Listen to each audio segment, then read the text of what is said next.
Les intervenants abordent le thème de l'impuissance.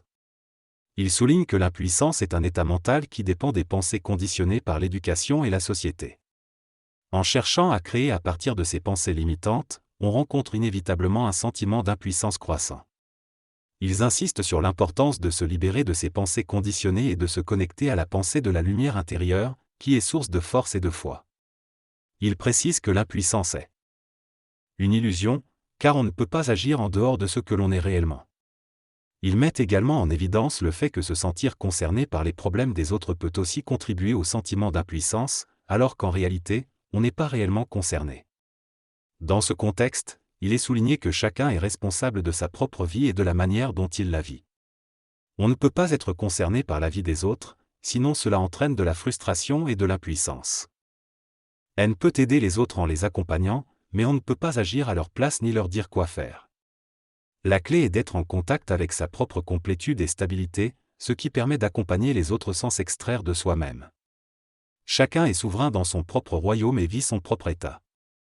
Ainsi, il n'y a pas d'impuissance, seulement une réalité vibratoire où nous sommes des êtres vibratoires. L'impuissance est une illusion créée mentalement pour maintenir un taux vibratoire dense.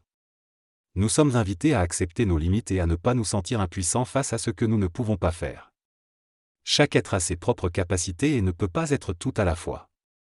Il est important de comprendre que nous devons vivre selon notre propre nature et ne pas essayer de changer pour correspondre à des attentes externes. Nous devons élever notre conscience et augmenter notre taux vibratoire afin de sortir de la densité dans laquelle nous sommes plongés. Il nous est demandé de renoncer aux schémas et aux programmations mentales qui nous maintiennent dans l'illusion. Il est essentiel de suivre les enseignements qui résonnent avec notre cœur plutôt qu'avec notre tête.